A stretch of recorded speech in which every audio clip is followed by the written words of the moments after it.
Selamat siang, saya Yulianita Artanti, NIM 18141006.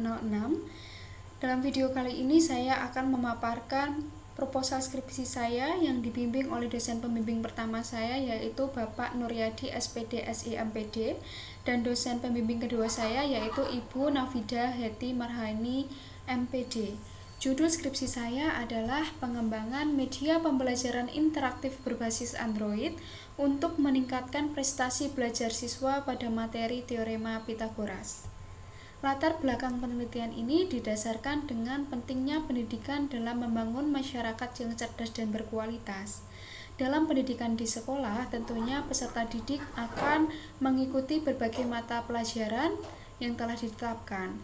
Menurut Permendikbud nomor 58 tahun 2014 menyebutkan bahwa matematika merupakan salah satu materi yang berperan penting dalam berbagai disiplin ilmu dan mengembangkan kemampuan berpikir manusia.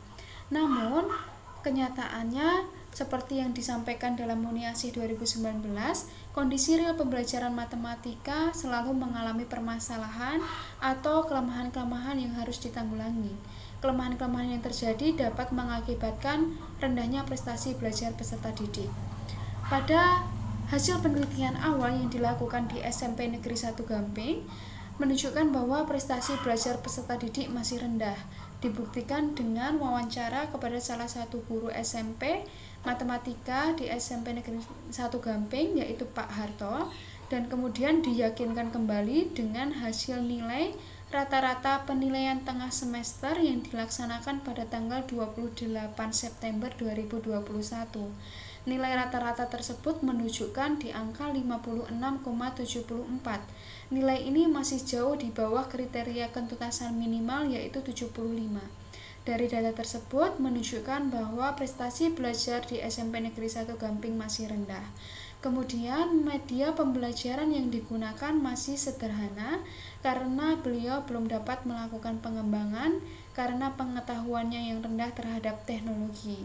Melihat media pembelajaran yang digunakan masih sederhana seperti buku, file materi, dan video pembelajaran masih belum memiliki kesan interaktif, sehingga pendidik sangat mengharapkan dan mendukung adanya pengembangan media pembelajaran interaktif berbasis Android yang akan dilakukan oleh peneliti.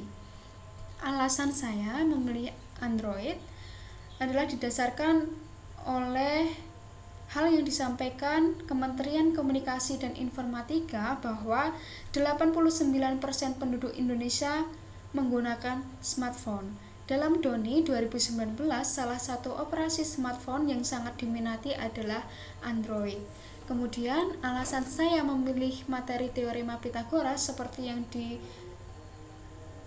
dinyatakan dalam Saputri dan Mawan dan Prayekti tahun 2019 mengungkapkan bahwa materi teorema Pythagoras dianggap sulit oleh peserta didik karena pengajarannya yang menuntut peserta didik untuk menghafal rumus, sehingga peserta didik belum dapat menyelesaikan persoalan secara sistematis.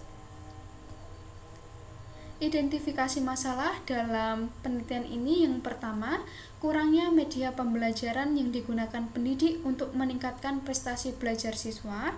Yang kedua, belum adanya pengembangan media pembelajaran berbasis Android.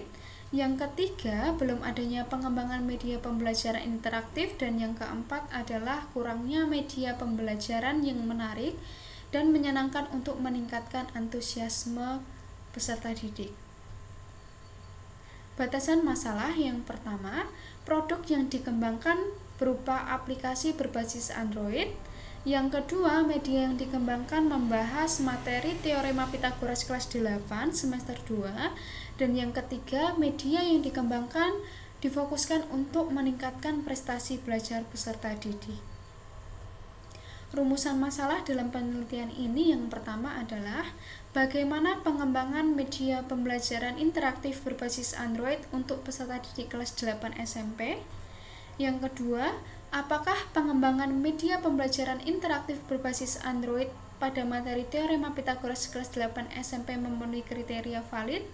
Yang ketiga, apakah memenuhi kriteria praktis? Dan yang keempat, apakah memenuhi kriteria efektif? Tujuan penelitian Yang pertama, untuk mengembangkan media pembelajaran interaktif berbasis Android pada materi teorema Pitagoras bagi peserta di kelas 8 SMP. Yang kedua, untuk mengetahui kevalidan. Yang ketiga, untuk mengetahui kepraktisan. Dan yang keempat, untuk mengetahui keefektifan media pembelajaran yang akan dikembangkan. Manfaat penelitian. Manfaat teoritis untuk memberikan tambahan wawasan serta referensi dalam melaksanakan pembelajaran menggunakan media teknologi. Manfaat praktisnya menjadi salah satu alternatif media pembelajaran guna meningkatkan prestasi belajar peserta didik, dapat digunakan pendidik sebagai motivasi untuk dapat terus melakukan pengembangan, dan yang ketiga sebagai referensi pengembangan perangkat pembelajaran. Landasan teori dalam penelitian ini membahas tentang media pembelajaran interaktif, Android, perangkat pengembangan aplikasi Android, prestasi belajar, materi teorema Pitagoras, penelitian dan pengembangan media pembelajaran, serta kevalidan, kepraktisan, dan efektivitas media pembelajaran. Penelitian yang relevan. Pertama, dalam Marwani 2021, penggunaan media pembelajaran interaktif berbasis Android terbukti layak dan efektif meningkatkan prestasi belajar siswa. Yang kedua, dalam Oktarina dan Sahono tahun 2020, penggunaan media pembelajaran berbasis Android terbukti dapat meningkatkan prestasi belajar siswa. Kemudian, kerangka berpikir dalam penelitian ini bermula dari belum adanya pengembangan media pembelajaran interaktif berbasis Android, prestasi belajar peserta didik yang rendah, antusiasme peserta didik dalam pembelajaran matematika kurang, sehingga dibuatlah inovasi media pembelajaran yang mencakup materi teorema Pitagoras dan dilakukan standar proses. Kemudian dilaksanakan kegiatan belajar mengajar dengan penggunaan media pembelajaran interaktif berbasis Android, mengakibatkan pembelajaran menjadi menyenangkan dan peserta didik antusias, sehingga didapatlah prestasi belajar peserta didik yang meningkat. Metode penelitian. Waktu dan tempat bertempat di SMP Negeri 1 Gamping mulai bulan Januari 2022. Metode penelitian dalam penelitian ini adalah penelitian dan pengembangan atau R&D. Jenis data adalah kuantitatif. Model pengembangan yang dipakai adalah model pengembangan EDI yang meliputi analisis, design, development, implementation, dan evaluation. Teknik pengumpulan data dibedakan menjadi dua. Yang pertama non-tes, yaitu validasi ahli materi dan ahli media, penilaian kepraktisan melalui respon peserta didik yang akan divalidasi menggunakan angket.